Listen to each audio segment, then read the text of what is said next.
Allez, c'est parti. Aujourd'hui, on plonge dans un monument de la satire espagnole, Sans nouvelles de Gurb. Imaginez un peu, un extraterrestre qui se perd dans Barcelone juste avant les Jeux Olympiques de 92.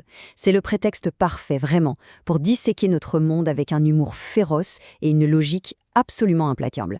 Préparez-vous à voir notre quotidien à travers des yeux, disons, complètement différents. Et c'est l'auteur lui-même qui nous met sur la piste. Ce n'est pas une tragédie, loin de là. C'est un regard étonné, presque innocent, sur tout le chaos humain. Et cette absence totale de mélancolie, c'est la clé de tout l'humour du livre. Tout est observé avec une distance quasi scientifique, ce qui rend nos comportements les plus banals, totalement absurdes. Et voilà, on est tout de suite dans le vif du sujet. Cette phrase, toute simple, répétitive, elle va revenir comme un refrain tout au long du journal du narrateur. C'est le point de départ d'une quête qui, croyez-moi, va très très vite déraper. C'est un peu le seul point de repère au milieu de la folie ambiante. Bon, le plan de base, il est simple. On a deux extraterrestres qui atterrissent près de Barcelone, l'un d'eux, Gurb, part en reconnaissance et, pouf, il disparaît. Notre narrateur, qui est son supérieur, doit donc s'aventurer dans cette jungle urbaine pour le retrouver. Une mission de sauvetage, en somme, du moins sur le papier. Alors, voyons un peu comment tout ça s'effondre. Pour passer inaperçu, Gurb choisit de prendre l'apparence de la pop star la plus célèbre d'Espagne à l'époque, Marta Sánchez. Excellent choix pour la discrétion, n'est-ce pas? Forcément, 15 minutes plus tard, il a disparu. La mission déraille avant même d'avoir vraiment commencé. Pour retrouver son collègue, le narrateur n'a pas le choix. Il doit comprendre et imiter les humains. Il se lance donc dans une étude de terrain et note tout dans son journal. Mais son interprétation est tellement littérale, tellement premier degré, que ça donne une description à la fois hilarante et incroyablement précise de notre propre absurdité. Et pour sa première tentative d'intégration, le narrateur opte pour une apparence tout aussi discrète que celle de Gurb, le comte-duc d'Olivares, un homme d'État espagnol du XVIIe siècle. On sent déjà que sa première journée va être mémorable. Il se matérialise en plein centre de Barcelone. Et là, bam, il est immédiatement percuté par un bus. Bienvenue. 1 minute plus tard, alors qu'il essaye de récupérer sa tête qui a roulé par terre, il se fait écraser par une Opel Corsa. La minute suivante, c'est au tour d'une camionnette de livraison de lui rouler dessus.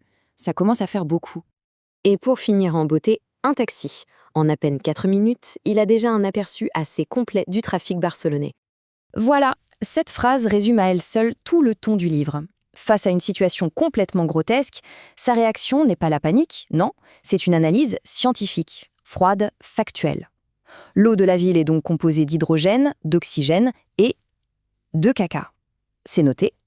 La science au service de l'absurde. Ses observations sur notre biologie sont du même acabit. Il décrit la marche, la vision et même la respiration comme des processus étranges, voire barbares. Le fait que la respiration soit automatique, par exemple, ça lui semble profondément non civilisé. On finit par voir notre propre corps comme une mécanique un peu bizarre. Ok, donc les bases de la biologie humaine, c'est fait. Maintenant, passons à un sujet un peu plus complexe, la société. Le narrateur explore Barcelone et essaye de piger les règles étranges qui régissent la vie en ville. Sa compréhension des inégalités sociales, elle passe par l'expérience directe, la plus brute. Dans un quartier pauvre, déguisé en cow-boy de western, il se fait dépouiller et arrêter en moins de 10 minutes. Dans un quartier riche, il est juste émerveillé par le luxe. Là, la satire sociale de Mendoza, elle n'est pas subtile, elle est directe, en pleine face. Et voilà sa conclusion, formulée comme une loi scientifique. Une définition clinique de l'inégalité. Pour lui, la distinction entre les riches et les pauvres, c'est une catégorie biologique fondamentale, aussi importante que le nombre de jambes ou la position des yeux.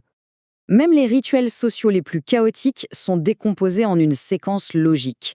Une soirée typique dans un bar devient une suite d'événements presque prévisibles, du chant un peu sentimental à l'arrivée inévitable de la police. Il cherche de la logique, même dans ce qui est complètement illogique. Et c'est là que l'analyse prend un tournant. Jusqu'ici, on a vu la satire, la comédie pure. Mais derrière cette quête de Gurb, il y a une recherche bien plus profonde qui commence à se dessiner. La question cruciale, c'est que cherche-t-il vraiment?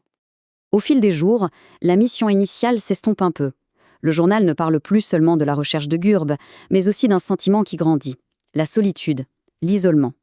Le narrateur est seul dans une ville immense, entouré d'êtres qu'il ne comprend pas. Cette phrase, elle est particulièrement touchante. Elle révèle la profondeur de sa relation avec Gurb et l'abîme de sa solitude actuelle. Imaginez, 800 ans de compagnie, tous les soirs, remplacés par des soirées vides. La quête de Gurb, c'est en fait la quête d'une connexion qui a été perdue. Alors, comme beaucoup d'humains, il tente de combler ce vide par la consommation. Sauf que sa logique extraterrestre pousse ce comportement à l'extrême. Il n'achète pas une cravate, non, il en achète 94. Pas quelques tranches de jambon, mais 700 jambons entiers. C'est une critique assez féroce de notre culture matérialiste.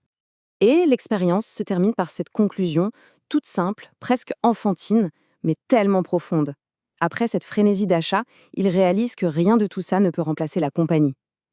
Alors, il désintègre tout, réduisant des millions en poussière, pour arriver à une vérité qu'on connaît tous, mais qu'on a tendance à oublier.